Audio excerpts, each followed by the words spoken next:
Primetime local news, serving the Lakeland and Midwest regions.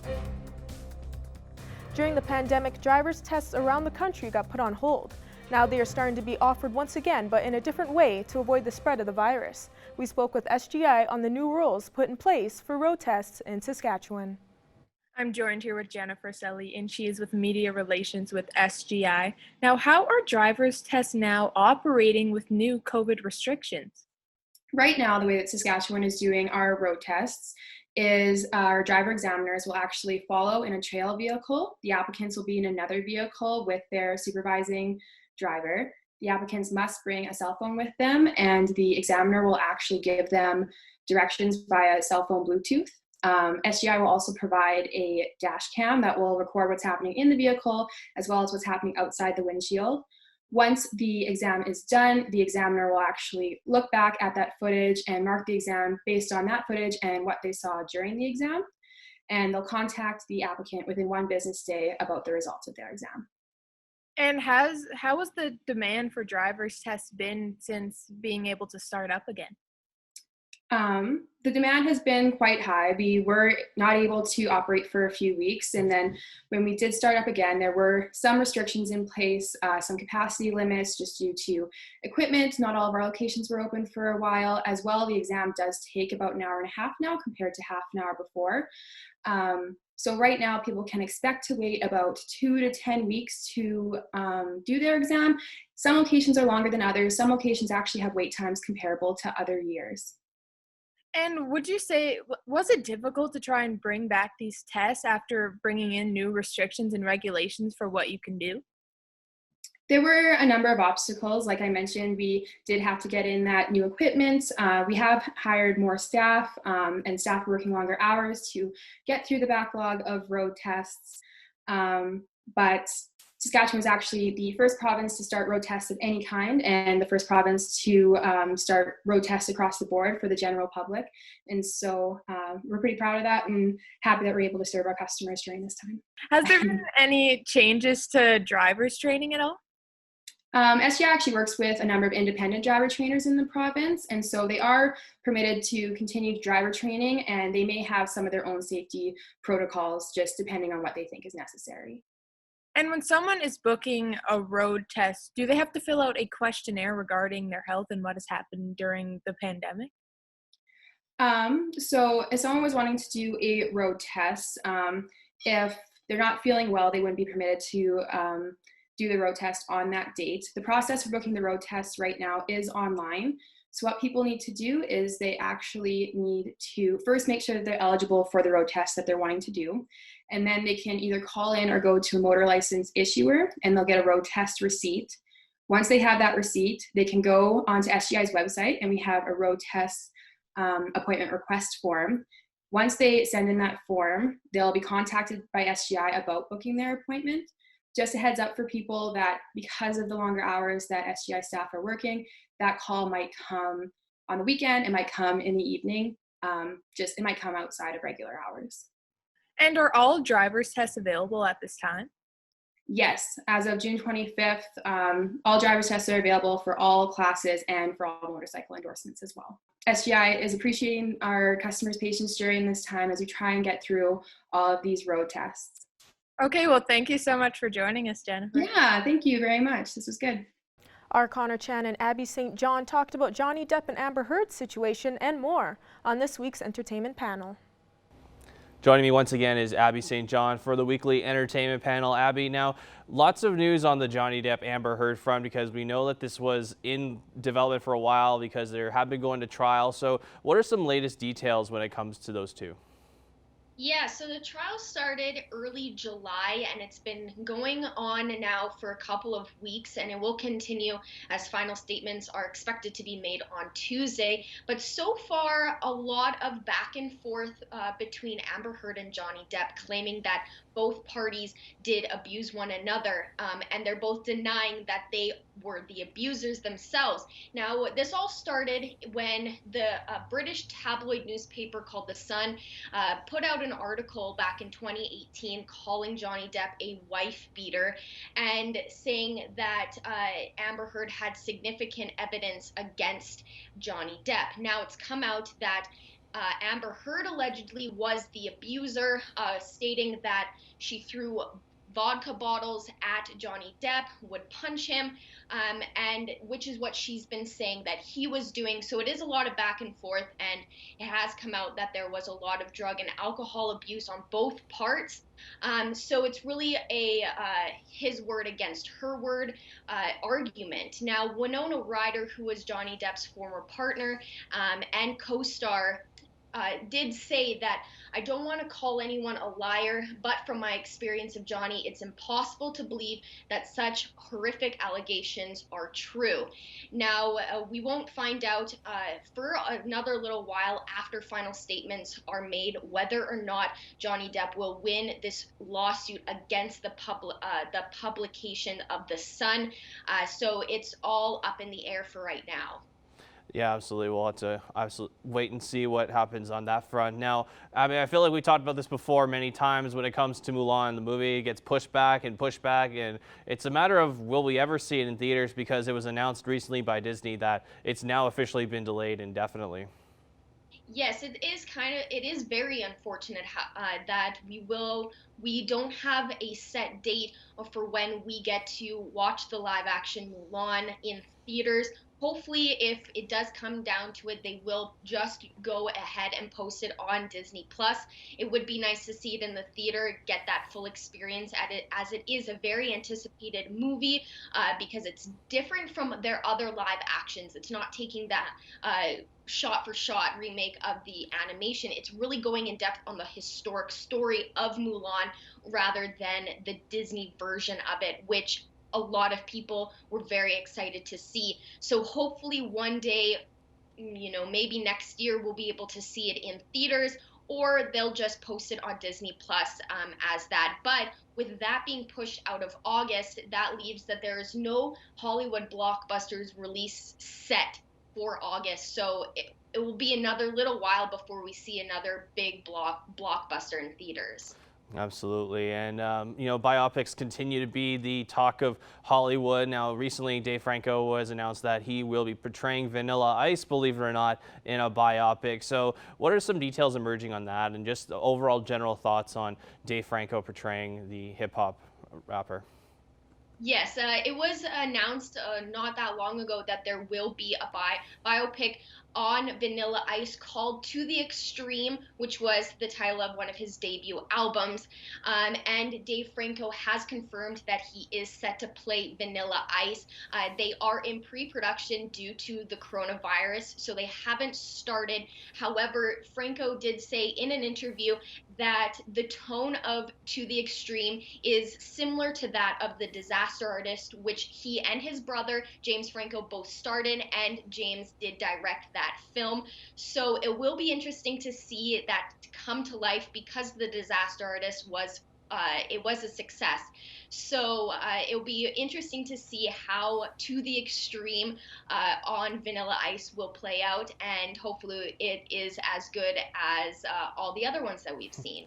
Absolutely. And just lastly, before we wrap up, Abby, I know the movie theaters across the country have not been getting those big blockbusters, but here locally there have been a lot of older movies that are playing for a lot of people to go see, a lot of old classics, like Back to the Future for this week in particular, Up in Smoke, The Invisible Man, Avengers, just to name a few. So it's important for people to go out there and not only support local, but also get that movie experience, because a lot of us do miss going to the movies all the time. Exactly. Going to the movies is an experience that you can do on a date with your friends, your family, all that kind of stuff. So it's nice that the theater here in Lloydminster is accommodating. They're still open, but it's going to be those older films, like you said. They are playing The Avengers, the first one, Back to the Future, Up in Smoke, Dirty Dancing, and then for kids and families, they're also playing Sing and Trolls World Tour this weekend, and they have different times on their website to go and see. But it's nice that, considering we don't have a Cineplex, we don't have that big chain movie theater, so it's nice that we're still being you can still get your movie fix, but it would just be a little bit of more of an older movie. But I like that they are putting in those classics like Back to the Future and Dirty Dancing. Well, I haven't seen Back to the Future yet, so maybe that's my goal this weekend. But Abby, thanks for joining us. Thank you. Furniture set and design supplied by Furniture Gallery and Furniture House, downtown Lloydminster. Welcome back. The Olive Tree is in need of food items for meals, especially potatoes. I chatted with them to see what has all changed during the pandemic. We have joining us today Jana Thompson, who is the Assistant Executive Director for the Olive Tree. How are you today? I'm great. Thanks for having me. Of course, no problem. So the Olive Tree has recently ran out of potatoes for meals. For residents to donate, what other foods are needed at the moment other than potatoes? Right now we kind of need just kind of the basic pantry items. So something that we've run out of a lot is pasta sauce, canned meat such as ham and chicken and turkey, canned fruit, crackers, cereal. So all those kind of pantry basics, those all go into our hampers, and a lot of the things like pasta sauce, all those other things we can use in our meals as well. Lots of things that we try and add into hampers have a higher nutritional value. So the fruit kind of thing, that might be the only thing that they get for fruit instead of fresh, as well as extra protein and stuff. So yeah. And it's mostly potatoes though that you would need right now? We were completely out. So we're still trying this out. The community has been great. We have received a few donations with potatoes. We love in the summer when we get fresh produce and stuff from gardens. I know gardens are a little bit behind this year just because of weather and the rain and all of those things, which is why I think we kind of ran out pretty quick this year. But yeah, potatoes is a high need. It's a great starch to add to our hampers, and then we use a lot in our meals as well because we do try and do a balanced kind of meal. And is the Olive Tree also looking for more volunteers at the moment? We do have a few volunteer opportunities. It is a little bit more limited right now just because we can't have the numbers that we used to, just to make sure we can properly social distance and just reduce kind of contact between our volunteers and our staff members that are there full time. And with this pandemic going on, what had to be changed at the Olive Tree to adhere to the safety regulations? Well, when it first happened, obviously we completely changed how we delivered our programs.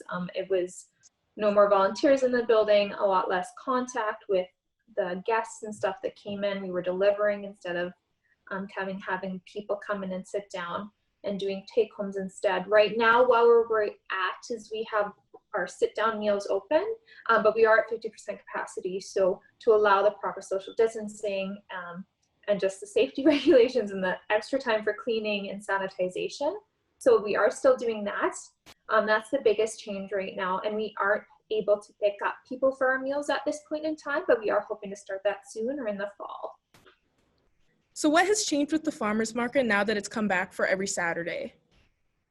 Our farmers market is actually in our dining hall now. So we did that just to enable us to properly social distance the tables, have a little extra space so people can shop comfortably. And then our sanitization and cleaning is a little higher. So everybody that comes in has to sanitize. We do suggest wearing masks, but it's not enforced. It's completely a personal choice. And just some extra cleaning and sanitization throughout the day to ensure the safety of our customers and our vendors. And is there anything else you'd like to add for the Olive Tree to let residents know during this time? We're very thankful for all of the community support that we've received within this kind of uncertain time. We are so grateful for everybody coming and asking and messaging us and wanting to help out where they can. So just a big thank you goes out from all of our staff and our volunteers for all of the community stepping up to help out where they can. Well, thank you so much for joining us today, Jana. Thanks so much for having me. Here's Heather Klagas for this week's edition of What's Open.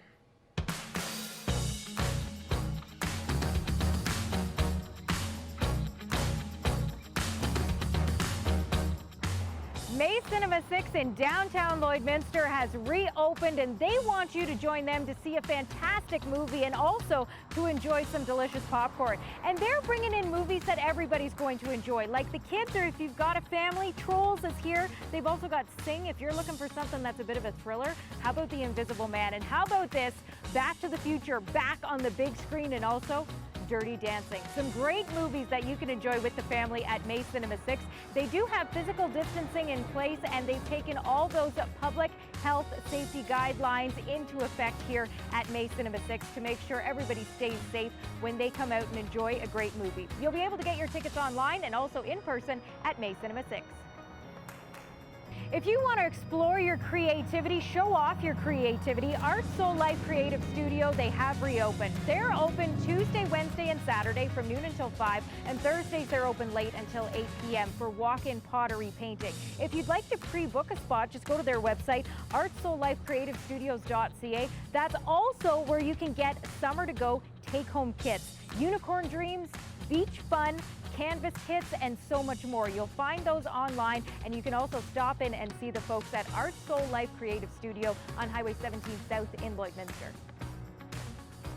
Heritage Day is coming up soon, and Jess Cruisin is getting set to mark that day by hosting a rolling classic car show. It's coming up on Thursday evening. It'll start at 6:30, and you'll see classic cars driving throughout the city of Lloydminster and swinging by places like the Pioneer Lodge and House, Jubilee Home, and more. If you'd like to get involved or get more details, just get in touch with Jess Cruisin. Well, whatever you choose to do this weekend, we hope you stay safe and stay healthy.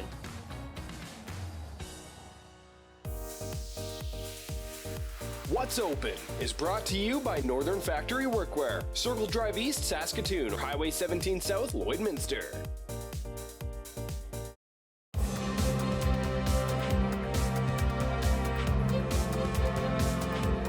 At the end of the 2019 ACAC athletic season, one Lakeland wrestler was put in the spotlight.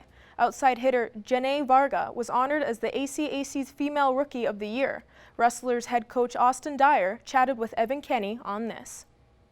Joining me today is Lakeland College women's volleyball head coach Austin Dyer. Austin, thanks for taking this time. Yeah, thanks for having me. Now, Austin, last season you had one player who went above and beyond all the rookies, not only in women's volleyball, but all the rookies in the ACAC. That is Janae Varga, as she won the ACAC's Women's Rookie of the Year. Did you expect this out of Janae when you first recruited her? I expected that I was going to start to build my program around her, for sure. I didn't know the level that she was going to get to so quickly, but her recruitment's a bit of an interesting story.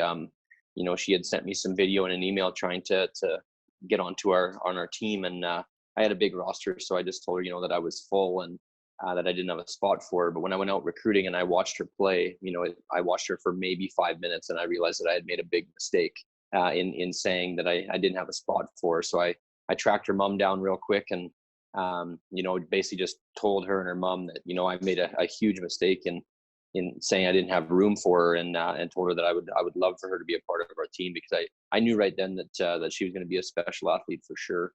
And then when she came, she got the opportunity to redshirt in her first year to watch two fifth-year left sides that were both two of the best players in the league, in Shelby Becker and Annika Koos. And that year redshirting, I think, was the catalyst for her to do what she did this past season.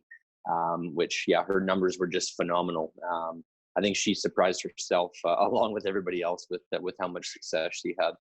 Now, she set Lakeland College records in single season kills and in aces. Does that sort of set up some expectations for her for next season? To a certain degree, I think, single season records are one thing. It's about being able to be consistent over your career and to stay healthy. The other thing that's going to start to happen is because she's won these awards in the incredible first season that she had, teams are going to be game planning for her now. So, things are going to get a little bit more difficult for her as the years go by here, as teams are going to be keying on her a little bit more and expecting her to do the things that she did this past season. But that's part of my job, is to help her battle through that and to make sure that she continues to grow as an athlete and continues to have success. Now, when you have a player at that caliber like Janae is, how big is that for the team in general and just bringing up the level of play for your team as a whole? Yeah, there's two parts to it. The first one is just her teammates being so excited for her, as they all knew that how good she was going to be, and so even our graduating players, coming back and just talking about how great of a season she had, and then her teammates just being very supportive and basically being a cheerleader for her with all the success she's had, and then on top of that as well. All of us just pushing her to be the best that she can be each day. And that the easy way of us being able to do that is just around the fact that she shows up ready to work every day. She wants to get better. She studies game film a lot. And she's working every single practice to be better. And so, with that type of work ethic, I'm not surprised with the success that she had. And now, hopefully we can, get her to that next level yet. Well, Austin, it's always a pleasure being able to talk with you. Thank you for taking this time. Yeah, thanks very much for having me.